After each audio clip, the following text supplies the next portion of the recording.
ওয়াকফ বিষয়টা সরাসরি মুসলিমদের সাথে জড়িয়ে আছে। মুসলিম মন পেতে পাওয়ার জন্য পশ্চিমবাংলা সরকার একটু এই ধরনের আচরণ দেখাবে, যাতে মুসলমানদের জন্য অনেক কিছু হয়ে যাচ্ছে।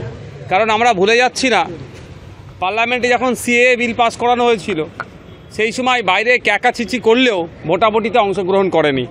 এখন দেখার বিষয়, পার্লামেন্টে এটা নিয়ে যখন চর্চা হবে তখন তৃণমূলের যে 29টা এমপি আছে তাদের ভূমিকা কী, ভোটাভুটিতে কজন অংশগ্রহণ করে এবং ডিবেটে তারা অংশগ্রহণ করে কিভাবে স্ট্রং অপোজ করে, সেটা দেখার বিষয়। তাই আমি খুব ভালো ফল হবে আশা করছি না।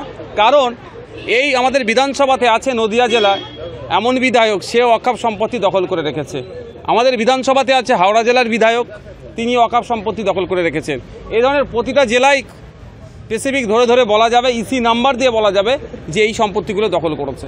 আজকে সিএম ম্যামকে আমি একটা অতিরিক্ত প্রশ্ন করলাম যে 2011 থেকে 2024 ঠিক কত বিঘা জমি উদ্ধার হয়েছে।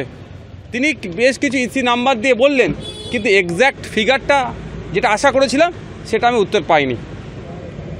মুখ্যমন্ত্রী বললেন যে এই জমানায় কোনো কিছু দখল হয়নি, যা হওয়ার আগে হয়েছে, কিন্তু দখলের পরিসংখ্যানও দিচ্ছেন আবার, যে দখল হয়েছে সেগুলোকে পুনরুদ্ধার করা সম্ভব। আগে হয়েছে বলে এখন বুল্ডোজার চালানো সম্ভব। দেখুন, আমি বুল্ডোজার চালানোর ওই ধরনের পক্ষেও নয়, সব এর বিরোধী। কিন্তু কোনো একজনের মালিকানার যে জায়গাটি আছে সেটা উদ্ধার করে দেওয়ার দায়িত্ব হচ্ছে রাজ্যের ওয়াকফ বোর্ডে, সেটা উদ্ধার করবে। কিন্তু দুর্ভাগ্যের বিষয়, এই বুল্ডোজার চালানোর নাম করিয়ে বা ভয় দেখিয়ে ব্যর্থতা তো ঢাকা যায় না।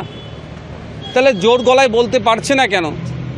2 তারিখ এবং 3 তারিখে এই ওয়াকফ অ্যামেন্ডমেন্ট বিলের ওপরে চর্চা হবে আমাদের বিধানসভাতে। তা আমি আশা করব ওখানে যারা তৃণমূলের পক্ষ থেকে বক্তব্য দেবেন তারা অন্তত এক্স্যাক্ট ফিগারটা বলবে যে বামেদের সময়ে কত বেয়াত হয়েছিল, দেশ স্বাধীনের পর থেকে কত বিঘা সম্পত্তি ছিল, কত বেড়েছে, কত কমেছে, বা এই রাজ্য সরকারের আমলে কী ছিল না ছিল, টোটাল ডেটাটাই দেবেন আশা করছি। কেন্দ্র যে অ্যামেন্ডমেন্ট করছে তাতে মুখ্যমন্ত্রী বলছেন যে মুসলিমদের অধিকার খর্ব হবে, ওয়াকফ ব্যবস্থা ধ্বংস হয়ে যাবে। দেখুন, আমরা বলে আসছি, এই যে কেন্দ্রে যে ওয়াকফ অ্যামেন্ডমেন্ট 2024 নিয়ে এসেছেন 8ই আগস্ট, এটা সম্পূর্ণ আমরা মনে করছি একটা নির্দিষ্ট ধর্মকে আঘাত দিয়ে তাদেরকে শোষণ করার চেষ্টা হচ্ছে। এটা বাংলাদেশের যে ঘটনা, মুখ্যমন্ত্রী তিনি বললেন যে যেহেতু এটা পার্শ্ববর্তী রাষ্ট্রের বিষয়, ফলে যা করার কেন্দ্রীয় সরকার করবে এবং কেন্দ্র যা করবে সেটা রাজ্য মেনে নেবে।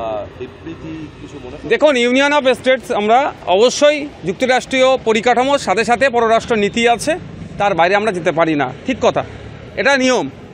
কিন্তু রীতি বলে একটা আছে। পৃথিবীর কোনো প্রান্তে যদি কোনো মানুষ আঘাত পায়, ক্ষতিগ্রস্ত হয়, তাদের উপরে দমনপীড়ন চলে, রীতিকে বজায় রেখে তো বলা যেতেই পারে।